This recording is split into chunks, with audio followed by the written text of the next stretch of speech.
You can get all around San Francisco on Muni, which has been ranked among the best transit systems in the country. We are very proud of that, and one of the things we depend on to keep Muni going is fare revenue. Transit plays an important role to so many people. Fares are an important part of that. Welcome to Taken with Transportation, the San Francisco Municipal Transportation Agency's official podcast. I'm your host, Melissa Call-Ross, and in today's episode, we're talking about Muni fares and fare compliance. We're joined first by SFMTA Revenue Operations Senior Manager Diana Hammons, who talks about our budget overall and where our funding comes from. Hammons says a portion is from the federal government and the state. Then there is our local revenue. We receive a fixed amount of money through the general fund, the city's budget. And outside of that, we are responsible for balancing our budget. We can't go back to the Board of Supervisors or the Mayor's office and ask for more money. So outside of the general fund contribution, which was actually approved by the voters as a fixed percent, we have to balance our own budget and come up with the revenue to close that gap if there is one. That money we come up with is what's under our control. So where do fares come in? Fare revenue actually accounts for almost a full quarter of the revenue that we have under our control. And that's why it's important to our budget. We know that everything seems to cost more these days. And as of January 1st of this year, so does riding Muni for many of our customers. But this is the first time in a while, Hammons says. We have not raised fares for Muni since July of 2019. And prior to that, it has been our policy as an agency to incrementally raise fares each year, consistent with the cost of living. Prices are going up, wages have gone up, but our fares have stayed the same since 2019. However, we did focus on those fares that are paid by Clipper, and we're committed to leaving the cash fare at the same price. So there will be no increase for cash-paying customers, only for those that are paying on Clipper or with monthly passes. Even though we do need to raise fares on occasion, and we specifically are keeping the cash fare the same in this recent fare increase, we don't want the cost of riding Muni to be a barrier for anyone who needs to use the system. We understand that transit is critical to so many people's lives, getting to work, getting their children to school. That is why when you look at Muni, the MTA, we have the most comprehensive free and reduced fare programs than any other transit agency in the United States. Whether it's for seniors, people with disabilities, all youth ride free. That was expanded during the pandemic. So now anyone 18 and under rides for free. And we also have single ride and monthly pass discounts for people with low incomes. So we encourage anyone who is qualified or is having challenges paying their Muni fare to take advantage of those programs. Whatever fare program you use, it's important to pay the fares expected of you. And that brings us to Muni fare compliance, which we are discussing with Jonathan Rewers. He's our Chief Strategy Officer. I grew up here in San Francisco. I'm certainly a lover of the city. I think part of loving the city is part of loving Muni. And there's a social contract, right? Paying the fare is really kind of contributing to the community and providing those resources that are important for Muni, one, to run the service for everybody in San Francisco, but also provide those important programs like our fare discount program. So that investment that everybody makes through the fare, honestly, I will tell people is paid over 3 to 4-fold. So we're really trying to let people know that their fare is a huge investment to the economy and our local businesses in San Francisco and sustaining what makes San Francisco great, Muni. So how are we doing when it comes to our customers paying the proper fares? I've been talking to transit agencies across the United States like New York MTA, the MBTA in Boston, our colleagues at BART, and transit agencies in the region. And when we look at fare evasion across the nation and specifically what's going on in San Francisco, we're seeing people not paying the fare or evading the fare at some of the highest levels we've probably seen in the last decade. It's certainly higher than it has been in any of our prior reports, which is concerning. Okay, then, what are we doing about this? We are asking people to pay and educating them on how to do so. And we do that with the help of our transit fare inspectors.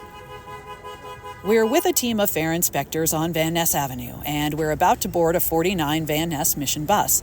The team is led by Inspector V. Lujan. She's been with the SFMTA since 1999 and currently is an acting supervisor. Each morning we get assignments, and we have 3 lines that we work on. For instance, the 49, the 14, and the 5. So we have teams of either 2 people or 3 people going on the lines for the day, so they'll stay on the same lines for the whole day and do fare inspection. We're not only citing, but we're out there interacting with the community and things like that, yeah. So we deal with not just fare inspection. Our inspectors let riders know their options when it comes to paying fares. We all carry these red cards, and they have like maybe all the programs that Muni offers, like low-income programs for seniors, low-income monthly passes, like Lifeline passes. So if our contact doesn't have proof of payment, it's not automatically a cite. It's like, okay, you've been warned. Here's a copy of all the programs we offer. Please go and check those out so you don't have to fare evade. 49 Van Ness Mission to North Point and Van Ness. We climb on the bus and the fare inspection begins. Warning, doors closing. Good afternoon. Check it for proof of payment. Please take out your Clipper cards, bus passes, and transfers.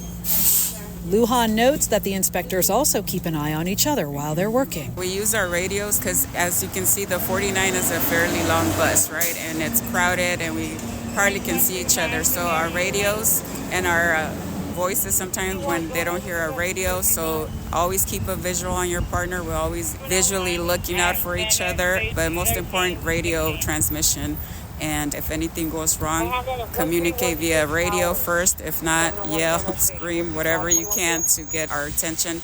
But all the time, we keep eyes on each other. We'll glance at each other, glance, just to make sure everybody's safe. After a few minutes, we get off the bus, and Inspector D. Brown, another member of this team, explains why he just issued a citation to a rider. Prior to my boarding, I saw the passenger get out of his seat and come up and tag, pay his fare, and then go sit back down. So that's called tagging upon inspection, which is a citation. So that's why I cited him.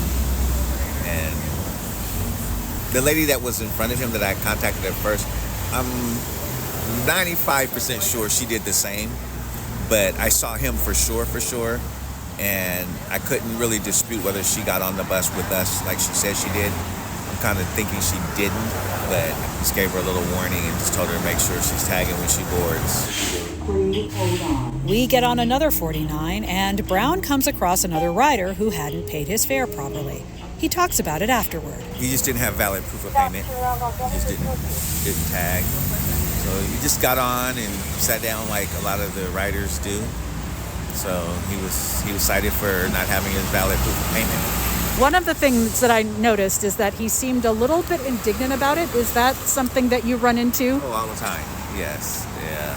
A lot of times they fare evade quite a bit, and then when they finally get caught, they're mad at us, So, he snatched his ID, but he didn't say anything, so that's better than what most people do. What kinds of things have you run into from people? Well, they cuss us out, just get very rude and indignant.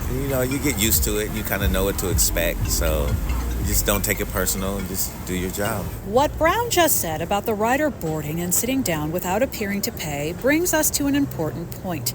In this case, the rider who was cited had no proof he had paid. But between our all-door boarding system on Muni vehicles and the many ways people pay their fares, it might look like some people haven't paid when, in fact, they have. We understand that is confusing and frustrating for some of our customers. So we ask Inspector E. Eisler, the third member of this team we're with, how she might help clear up that confusion if and when she encounters it. I would tell the passengers not to assume that another passenger is not paying their fare, because there are bus passes that don't have to be tagged, that don't have to be presented to the operator. They're only to be presented to the fare inspectors. Indeed, someone who used, for example, our Muni mobile app to pay wouldn't have to tag at the card readers on a vehicle. Neither would someone who paid cash and then transferred, or someone who bought a day pass. And of course, no one 18 or under has to pay, so looks can be deceiving, and as Eisler says, we shouldn't assume. We also talk with her about how the inspectors engage with riders who may not have paid. We do enforce fairly When people do not have proper fare coverage, we either check their payment history. If they have a form of payment that they normally pay with, we check their fare history and see how often they're paying. If they're paying often, we take their word that maybe this time they forgot, give them the opportunity to pay. We come across people who are unfortunate and cannot afford to pay. We do offer options for them to get their fare covered and also have their citation taken care of, because we do have to issue a citation most of the time, because we have to provide something that shows that there is a need for fare coverage, even though this person may be unfortunately not in a position to pay out of their pocket. This brings us back to Inspector Lujan, who tells us that supporting people and the community is one of the things she likes most about her work. We go downtown, you meet tourists, we engage with the tourists, they ask us different questions, either directions or places to visit, places to eat. We get a lot of people that are mentally ill, so people just want to be heard sometimes, and it's not about just citing them, but you want to hear out their story and obviously make your decision from there. But we do try to listen for the most part. We sometimes spend a little bit more time on people that are actually going through it versus just checking and leaving and saying you're going to get a citation. We do actually spend that little time if we see that the person is going through some things. We get a lot of seniors, to regular seniors that they want to talk because they're by themselves most of the time. So they just need somebody to talk to for the day. And that's where we come in. So it's not just about citing, but just engaging with all people, like from different communities. It's almost like having multiple jobs rolled into one. I mean, our title is transit fare inspectors, but out here you're a psychiatrist, you're a mom, you're a dad, you're a friend, you're a companion. I mean, we come with different titles. People just see us as the ticket people, and we do much more than that, actually. Yeah, so a lot of people have gotten awards for saving people that are in a mental crisis, people that are ill, or people that have medical conditions, all that. So a lot of people have been saved by fare inspectors, actually. And Lujan adds that a lot of riders feel comforted by her and her colleagues' presence on Muni. When they see us, it's like, oh my God, we feel much safer. Once in a while, they thank us for our service. Our uniform, I guess, creates a sense of security, a sense of safety. So yeah, we provide that as well. I mean, we're out here, we're Muni's eyes and ears. If there's anything happening, I mean, we're the first to respond to it. We take the work our fare inspectors do very seriously. That's why last year, our board of directors approved a plan to increase the number of inspectors. Meanwhile, we say goodbye to Inspectors Lujan, Eisler, and Brown and check back with our Chief Strategy Officer, Jonathan Rewers. He mentions that we are doing outreach to educate people who may not know how to pay, and that we're working to make our payment systems simpler and more convenient. The region, and I mean the overall Bay Area region, has put a lot of investment in the Clipper fare system. Most recently, the improvement a lot of people saw was the ability to have your Clipper card on your phone and simply tag with your phone versus having a physical card.